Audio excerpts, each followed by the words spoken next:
Ночной орел. Автор Александр Лом. Часть 24. Предыдущие части книги смотрите по ссылкам в закрепленном комментарии. Доктор-инженер Шумахер сидел в директорском кабинете за директорским столом, но вид у него был не директорский. На столе, оплывая стеарином, сиротливо чадила свеча.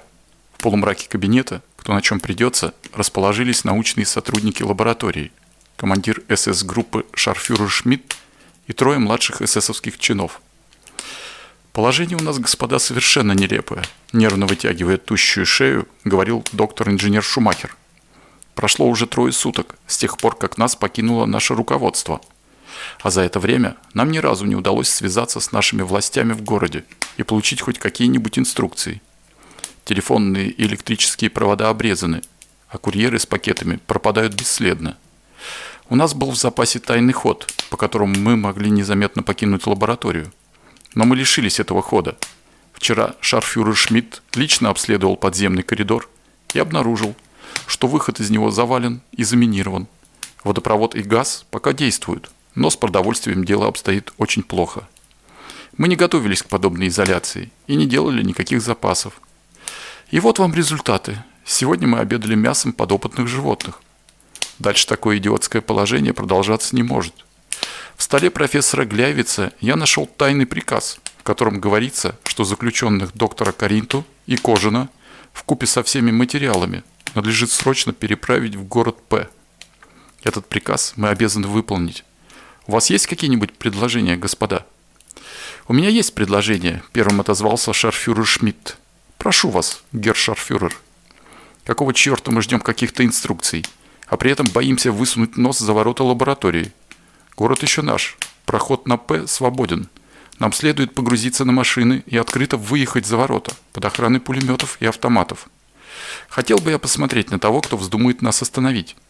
Шумахер отчаянно замахал руками. Не то, герр-шарфюрер. В приказе сказано, переброска заключенных и материалов должна быть совершена абсолютно тайно, во избежание возможных стычек с бандами подпольщиков или партизан. А вы хотите открыто выехать за ворота? До П около 200 километров, а партизаны теперь всюду. Мы и половины пути не успеем сделать, как нас всех перестреляют, несмотря на все наши пулеметы и автоматы. Но сидеть здесь нам в любом случае нельзя, упрямо ответил шарфюрер. Мы все равно обязаны покинуть лабораторию и ликвидировать все следы нашего в ней пребывания. Передадим заключенных главному управлению гестапо, и пусть там с ними делают, что хотят. «Мне кажется, герр-шарфюрер говорит дело», – проскрипел из темного угла профессор Гибнер. «Все умные люди умывают руки и незаметно исчезают из этой идиотской лаборатории. Ушел магистр Лариш Больц, ушли профессор Гляйвиц и штурмбанфюрер Коринг. Даже курьеры удирают куда угодно, лишь бы не возвращаться в лабораторию ХВ. А начальство? Почему оно нами вообще не интересуется? Да потому что ему наплевать на нас и на нашу лабораторию. Начальство может не знать, что мы все еще находимся здесь. Нужно уходить, господа», — снова заговорил шарфюрер Шмидт. «Сидеть здесь равносильно капитуляции. Все равно придут русские и накроют нас в этой западне». «У меня есть другое предложение», — крикнул вдруг доктор Пельц. «Какое? Говорите». «Агравин». «Да-да, господа, агравин. Мы должны заставить доктора Каринту приготовить хотя бы 1 дозу агравина и отправить курьера ночью по воздуху». В последующие ночи Каринта занимался тем, что запускал с крыши виллы эсэсовцев, начиняя их огромными дозами агравина. Здоровенные детины впадали сначала в оцепенение, а потом с пакетом за пазухой уносились в черное небо, где и пропадали бесследно. Ситуация в лаборатории ХВ становилась все более тревожной. Отправленные по воздуху курьеры пропали бесследно, как и те, которые выезжали на мотоциклах или уходили пешком. Шарфюрер Шмидт неистовствовал. Он каждый день клялся, что пристрелит заключенных, взорвет виллу и вернется с оставшимися людьми в свою часть, 276-й эсэсовский полк. Среди научных сотрудников началась тихая паника. Боясь ответственности за действия взбесившегося шарфюрера, они один за другим стали тайно покидать лабораторию. В конце концов, из всех научных сотрудников остался один доктор-инженер Шумахер, которому жалко было бросать свой директорский пост, и который надеялся, что все еще обернется к лучшему. Однажды утром кто-то швырнул во двор лаборатории пачку газет. Часовые подняли ее и осторожно развернули. Это был экстренный выпуск «Фелькшир Беобахтер». Всю первую страницу занимал портрет Гитлера в черной рамке. Дальше шло сообщение о том, что фюрер пал смертью храбрых на своем посту. Затем следовали обычные призывы к спокойствию и стойкости. В этот день шарфюрер Шмидт заперся у себя в комнате. Младшие чины добрались до шнапса. К вечеру в лаборатории ХВ не было ни одного трезвого эсэсовца. Они ходили по темным коридорам виллы, горланили песни. Даже часовые стояли на своих постах, подвыпившие, готовые к самым безрассудным поступкам. Доктор-инженер Шумахер забаррикадировался в директорском кабинете и принялся сжечь в камине бумаги. Каринта и Кожин поняли, что медлить больше нельзя. Пьяные эсэсовцы не посмотрят на то, что заключенные представляют собой огромную ценность для науки, и жестоко с ними расправятся. В 10 часов вечера Каринта вывел Кожина из палаты в темный коридор. «Придется лететь, Иван», – прошептал Каринта. «Пешком через двор нам не пробраться». «Ну что ж, полетим, коли нужно», – ответил Кожин. Добравшись до вестибюля, заключенные остановились и прислушались. С первого этажа доносились пьяные голоса эсэсовцев. Наконец они благополучно достигли 4-го этажа, с которого был ход на крышу. Кожин задыхался, ноги у него подкашивались. Каринта сказал: «Иван, пора». Кожин ничего не ответил. «Ну как, Иван, вы сможете лететь сами?» Опять молчание. Каринта тронул Кожина за плечо. «В чем дело, Иван? Почему вы молчите?» «Я разучился летать, доктор», — заговорил вдруг Кожин глухим голосом. «Да, я разучился летать. Я несколько раз сейчас приказывал себе подняться в воздух, но у меня ничего не получилось. Эти гады отняли у меня способность летать. Вот видите, я хочу лететь и не могу. А раньше я сразу же. Погодите, Иван, не отчаивайтесь. Ваша способность восстановится. А теперь придется нам обоим воспользоваться агровином. Дайте вашу руку». Кожин горько вздохнул, но возражать не стал. Доктор ощупью сделал ему укол и приказал: «Ложитесь и ничего не бойтесь. Сейчас будет обморок, который быстро пройдет». Кожин лег и закрыл глаза. По телу его разлилась какая-то горячая волна. Сердце рванулось и бешено застучало. Голову сдавило. Теряя сознание, он почувствовал, как проваливается в черную бездну. Проверив у Кожина пульс, Каринта извлек из кармана моток крепкого шнура и обвязал им себя и лежащего без движения товарища. После этого он сделал укол себе. Растянувшись возле Кожина, он сжал зубы и быстро погрузился в беспросветное небытие. Прошло несколько минут. Первым пошевелился Каринта. Вместе с прояснившимся сознанием пришло ощущение бесконечного, стремительного падения. К горлу подступила тошнота. Внутренности держала ужасная боль. «Иван!» — крикнул Каринта. «Где вы?» Никто не отозвался. Пошарив руками вокруг себя, не обнаружив ничего, кроме пустоты, Каринта догадался, что они уже летят. Он снова позвал Кожина. Не получив ответа, стал ощупывать веревку. Подтянувшись, дотронулся до Кожина. Сержант был еще без сознания. Пощупав в него пульс, Каринта успокоился. Все в порядке. Скоро и Кожин придет в себя. Самого полета Каринта не чувствовал, а темнота не позволяла ориентироваться. Прохладный воздух чуть заметно гладил лицо и руки. Потом на них стала оседать влага. В тучи вошли, догадался Каринта. Прошло минут 10, и вдруг, словно какая-то завеса распахнулась и исчезла. Каринта увидел под собой бескрайнее звездное небо. Именно под собой, а не над собой. И чувство у него было, что он не вверх взлетает, а падает вниз, в бездонную звездную пропасть. Снова почувствовал дурноту. Каринта закрыл глаза, но в это время послышался голос Кожина. «Доктор, доктор, где вы?» «Здесь, Иван». Каринта подтянулся к Кожину и взял его за руку. Она была холодна, как лед. «Как самочувствие, Иван?» «Скверно, доктор. Этот ваш агровин – ужасная гадость. Мы что, связаны?» «Да, связаны, как альпинисты. Это я заранее придумал, чтобы нас не унесло в разные стороны. А на какой мы высоте?» «Не имею понятия, Иван. Полосу туч мы уже прошли. А значит, высота 2, а то и 3 километра. Если не больше», – отозвался Кожин. «Становится трудно дышать. И холод собачий. Бррр. Раньше я никогда не залетал на такую высоту. Доктор, вы слышите меня?» «Слышу, Иван. Я тоже весь закоченел». «До каких же пор мы будем подниматься, доктор? Вы правильно рассчитали дозу?» «Правильно, Иван. Успокойтесь. Еще четверть часа, и мы пойдем на снижение. Боюсь, как бы с нами не вышло такой же истории, как с Лариш-Больцем или с эсэсовскими курьерами.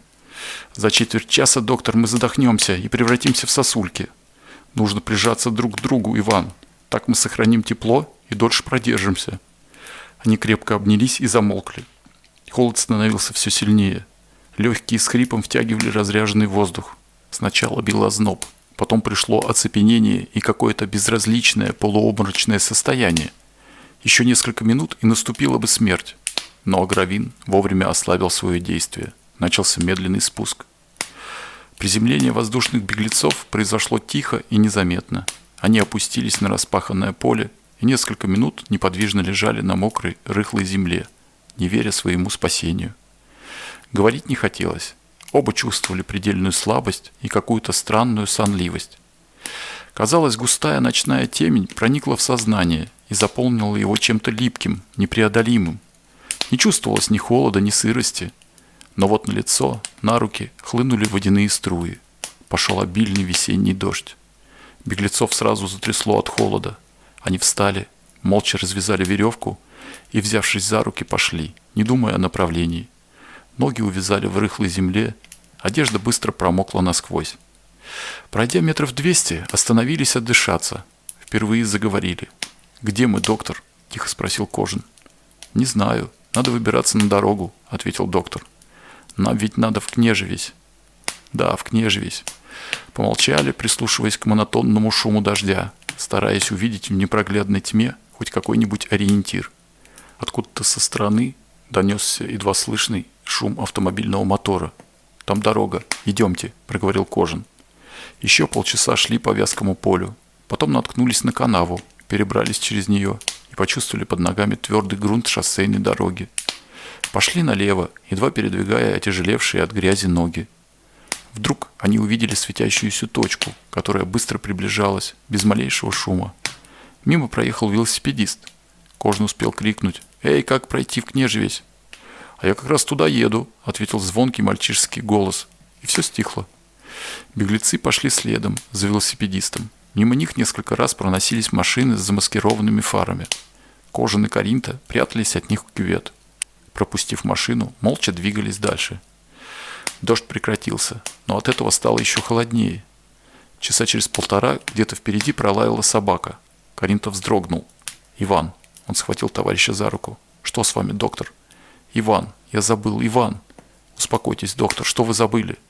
«Я забыл формулу агравина. Я забыл все реакции, все составные части. У меня ничего не записано. Я все держал в памяти». «Это пройдет, доктор. Вы все вспомните». «Нет, Иван, я боюсь, что это вызвано агравином». «Доктор, идемте. Нам уже осталось немного». «Иван, вы помните номер дома и пароль?» — глухо спросил Каринта. «Ну, конечно, доктор. Номер дома...» Кожин не договорил и растерянно умолк. «Чего же вы? Говорите!» — крикнул доктор. «Я забыл. И номер дома забыл, и пароль. Вы правы, я чувствую, что и с моей памятью что-то творится. Я не могу вспомнить имена друзей». «Это он», — пробормотал Каринта. «Это действует Ави...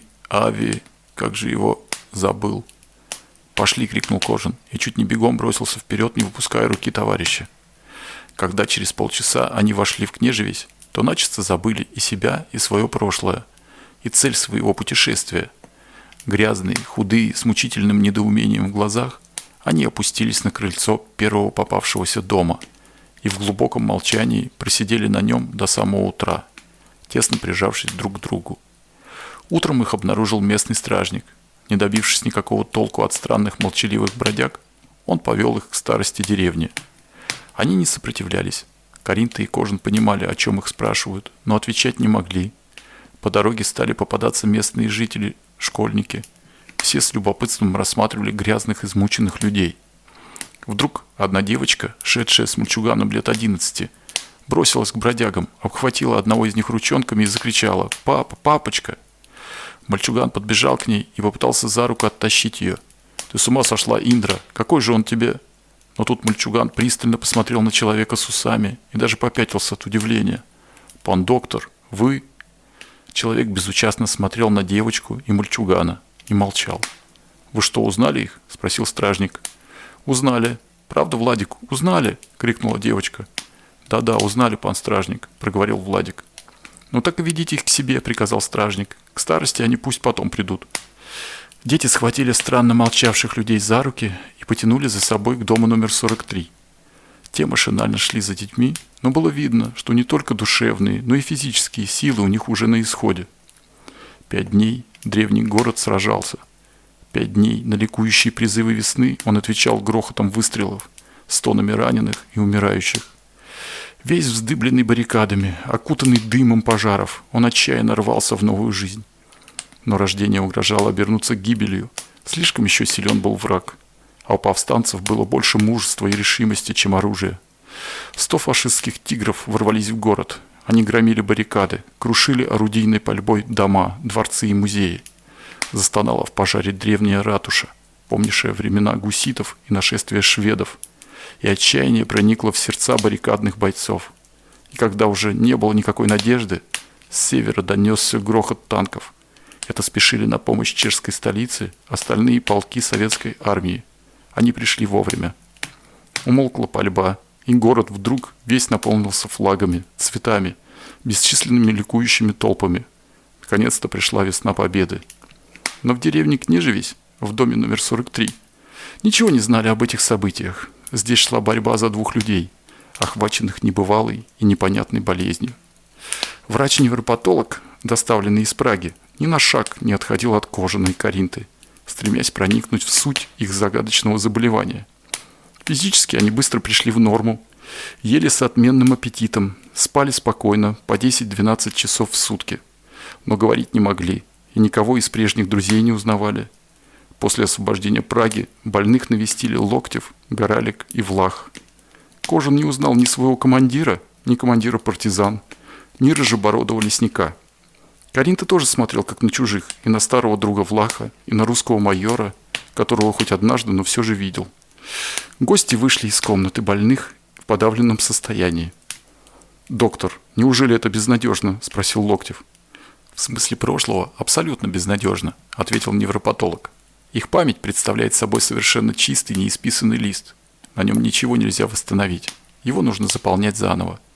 У них сознание новорожденных младенцев, на котором действительность не успела еще оставить ни одной зарубки. Их всему придется учить – речи, письму, чтению. Прежнее сознание никогда к ним не вернется, но они постепенно по-новому осознают и себя, и окружающий мир, и причину своего разрыва с прошлым. Им легче будет воспринимать и усваивать информацию, чем детям. Мозг у них зрелый, натренированный. В 2-3 года они смогут вернуться к нормальной жизни. Но вряд ли Каринта станет когда-нибудь снова ученым или хотя бы просто врачом. И вряд ли к Кожину вернется способность к свободному полету. Но ведь они могут всему научиться. Рассказав им об их прошлом, мы можем пробудить в них прежние желания и мечты. Разве это невозможно? Все возможно, дорогой майор. Но это долгий путь, на который, пожалуй, не хватит всей их жизни. Проходили дни, недели. Больные все еще находились в Кнежевисе. Марта Штильбергова и Ивета Сатранова взяли на себя трудную роль воспитательниц взрослых мужчин. Они учили их говорить, читать и писать. Индра и Владик тоже постоянно крутились возле больных и, пожалуй, не меньше способствовали их развитию, чем Ивета и Марта. Да и сами больные лучше себя чувствовали с детьми, чем со взрослыми. «Ты мой папа, понимаешь, папа», — говорила Индра, сидя у Каринты на коленях, и заливалась счастливым смехом, когда усатый седой мужчина с усилием повторял ее слова «папа, папа». А Владик уводил Кожина в сад и взахлеб учил его называть все предметы, которые попадались на глаза. «Иван, говори: трава, небо, птица». «Трава, небо, птица», — повторял Кожин и радостно улыбался и веселому мальчишке, и чудесному огромному миру, с которым начал заново знакомиться. Однажды, когда Кожин один сидел на скамейке под яблоней, в сад пришла Ивета. Увидев девушку, Кожин поднялся, протянул к ней руки и совершенно отчетливо проговорил: «Ивета, здравствуй», и засмеялся, гордясь своим успехом. «Здравствуй, Иван», — ответила девушка и вдруг расплакалась и быстро убежала в дом. Кожин, ничего не понимая, смотрел ей вслед с беспомощной детской улыбкой. А Ивета, вбежав в дом, бросилась к сидевшему у стола матери и тетке. «Он узнал меня, он по-настоящему узнал меня», — говорила она, плача и смеясь от радости. «Успокойся, Ветушка, успокойся, родная. Ну и хорошо, что узнал. Значит, теперь он скоро совсем поправится», — взволнованно пробормотала пани Сатранова, ласково гладя дочь по голове. «Дурочки вы обе», — резонно заметила тетка. «Узнал. Разве он может кого-нибудь узнать? Он просто тебя заново полюбил, Ивета». 2 года спустя специальная комиссия собралась на заседание, чтобы вынести окончательное заключение о деятельности секретной лаборатории ХВ. Были зачитаны все собранные материалы, докладная записка подполковника Локтева, протоколы и отзывы экспертов о всех предметах, найденных в лаборатории ХВ, протоколы допросов, снятых с бывшего штурмбанфюрера Коринга и бывшего шарфюрера Шмидта. После чтения документов комиссия приступила к опросу свидетелей. Первым попросили высказаться Ивана Кожина. Он сказал: «Мне трудно говорить от имени Ночного Орла, хотя меня и убедили, что именно я являюсь летающим человеком, которого подвергали экспериментам в лаборатории ХВ. О своем прошлом я знаю лишь по рассказам друзей. Мне дали, если можно так выразиться, искусственное прошлое, которое не имеет живой связи с моим теперешним сознанием. Ночной орел для меня столь же загадочен, как и для вас. Вернувшись в жизнь с новым сознанием, я много раз пытался найти в себе необыкновенные способности ночного орла, но напрасно. Что-то, видимо, нарушилось в нервной структуре моего организма». Затем слово предоставили бывшему врачу Вацлаву Каринте. Он сказал: «У меня нет прошлого. Мне приписывают изобретение какого-то агровина, способного вызвать в организме человека состояние невесомости». Здесь зачитывались показания бывших руководителей лаборатории ХВ о том, что они видели действие агровина на кролике и на эсэсовских солдатах. Я не знаю, что они там видели, но считаю как агровин, так и вообще любое свободное парение человека в воздухе невозможным. «Товарищ Каринта», — обратился к нему председатель, — «наши эксперты бьются над загадкой кровати весов. С этим странным прибором мы столкнулись в лаборатории ХВ. Кроме того, о подобном же, хотя и более примитивном приборе нам рассказал присутствующий здесь товарищ Влах, лесничий из К. В ваших мыслях заново не возникает какая-нибудь интересная ассоциация в связи с этой кроватью-весами?» «Нет, у меня не возникает никаких ассоциаций», — ответил Каринта. «Еще вопрос. Вы пытаетесь вернуть себе прежнюю профессию?» «Я ничего не знаю о моей прежней профессии. Читать и писать я научился, и этого с меня достаточно. Я работаю на заводе. У меня есть жена, дочка. Чехословацкое правительство выплачивает мне почему-то пенсию по инвалидности. Пусть так. Но сам я чувствую себя отлично и вполне доволен своей судьбой». Председатель комиссии попросил подполковника Локтева и директора шахты Горалика рассказать о полетах Кожина. Локтев рассказал об испытаниях Кожина и о сражении в Медвежьем лагу. Горалик подтвердил, что был очевидцем изложенных событий. В заключение дали слово женщинам. Ивета Кожина сказала: «Я ни разу не видела Ивана в полете. Он скрывал от меня эту свою способность». А Марта Каринтова знала еще меньше. Заседание спецкомиссии закончилось. Последняя попытка пролить свет на загадочную историю летающего человека и найти хоть малейшую нить, за которую можно было ухватиться, оборвалась. В отчете по делу Ночного Орла и лаборатории ХВ председатель комиссии писал: «Сущность летающего феномена и состав препарата, называемого в протоколах агровином, выяснить не удалось. Достоверным можно считать: феномен свободного полета возможен, но появляется он редко и при совершенно исключительных обстоятельствах. Изобретение препарата агровина возможно, но этот препарат не только вызывает невесомость, но и крайне отрицательно действует на психику человека». Когда после заседания комиссии супруги Кожины шли домой по ярко освещенным улицам Москвы, Ивета спросила мужа: «Иван, неужели в тебе абсолютно ничего не осталось от твоих прежних способностей?» «Этому трудно поверить». «Не знаю, Ветушка. Скорее всего, так и есть. Не осталось ничего».